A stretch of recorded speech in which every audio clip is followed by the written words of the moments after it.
Okay sir.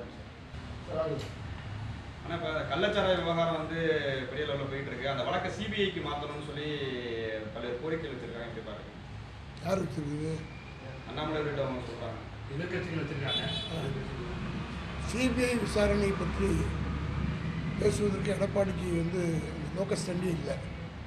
ஏனென்று சொன்னால் அவர் மீது அவர் முதலமைச்சராக இருக்கிற போது செய்த ஊழலுக்காக சென்னை உயர்நீதிமன்றத்தில் வழக்கு திராவிட முன்னேற்ற கழகத்தின் சார்பில் நான் தான் தொடர்ந்தேன். அந்த வழக்கு சென்னை உயர்நீதிமன்றம் அரசல்ல நீதிமன்றமே உத்தரவு போட்டது சிபிஐ விசாரிக்க வேண்டும் என்று. அதற்கு ஓடோடி சென்று சுப்ரீம் கோர்ட்டில் சிபிஐ விசாரிக்கக்கூடாது ஸ்டே வாங்கினவரும் எடப்பாடி தான். ஆக சிபிஐ விசாரிக்க வேண்டும் என்று சொல்வது காலதாமதம் செய்வதற்காக இந்த இஷ்யூ உண்மை குற்றவாளிகளை சம்மந்தப்பட்டவர்களுக்கு தொடர்புடையவர்கள் மறைப்பதற்கு முயற்சி என்று தான் நான் கருதுகிறேன். காரணம் என்னென்னா, சிபிஐ என்கொயரி என்பது உதாரணத்துக்கு கொண்டு சொல்ல வேண்டுமானால் உங்களுக்கெல்லாம் நினைவிருக்கும், 2016ஆம் ஆண்டு தேர்தல் நடந்தபோது 570 கோடி ரூபாய் நடு ரோட்டில் கண்டெய்னர் காரில் பிடிபட்டது.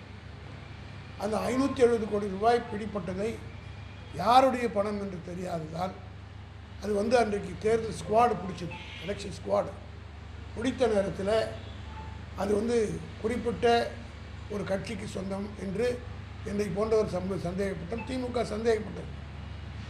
உடனடியாக அதை விசாரிக்க வேண்டும் என்று நீதிமன்றத்தில் திராவிட முன்னேற்ற கழகத்தின் சார்பில் வழக்கு தொடரப்பட்டது. இதேபோல் சென்னை ஹைகோர்ட் சிபிஐ விசாரிக்க வேண்டும் என்று உத்தரவு போட்டது. 2016இல் நடைபெற்ற நிகழ்ச்சிக்கு 17இல் உத்தரவு போடப்பட்டு இன்றைக்கு ஏறத்தாழ 8 வருஷம் ஆச்சு. இதுவரையிலும் அந்த 570 கோடி ரூபாய் யாருடைய பணம் என்பதை சிபிஐ ஒரு வார்த்தை கூட அதை பற்றி பேசவில்லை, சொல்லவே இல்லை. நான் எம்பி ஆனவுடனே 2016இல் நானும் டிகே சிவம் 4 பேர் தான் நாங்கள் எம்பி இருந்தோம். கனிமொழி தலைமையில் திருச்சி சிவா, நான், டிகே சிவம் 4 பேர் இருந்தோம்.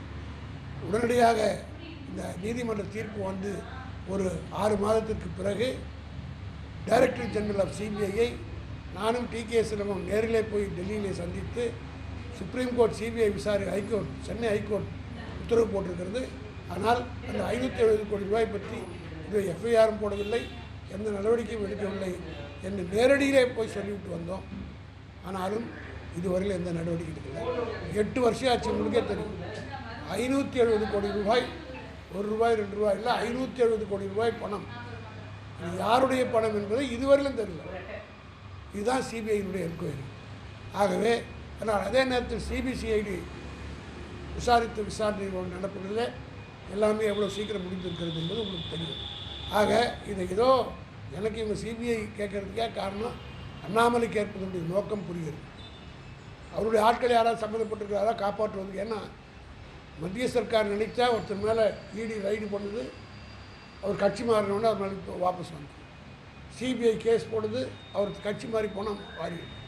ஆக அப்படி இங்கே தமிழ்நாட்டில் சிபிசிஐடி பண்ண முடியாது, இவர்களும் பண்ணலை. ஆனால் இன்றைக்கு அவர்கள் கேட்பதனுடைய நோக்கம் தான் நேர்மையான விசாரணை நடைபெறுகிறது. அது மட்டும் இல்லை, ஒரு ஓய்வு பெற்ற நீதிபதி தலைவர் கமிஷன் அமைக்கப்பட்டிருக்கு. அந்த கமிஷனுடைய ஃபைண்டிங்கும் இதுவும் ரெண்டும் விசாரிக்கிற போது நிச்சயமாக நியாயம் கிடைக்கும்.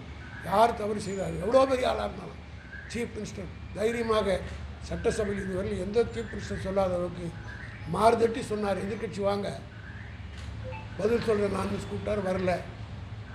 இப்போ இங்கே மடியில் கனம் இல்லை, நாங்கள் பயப்பட வேண்டிய அவசியம் இல்லை. இந்த அசம்பாவிதம் நடந்து விட்டது, நடக்கக்கூடாத ஒன்று நடந்து விட்டது.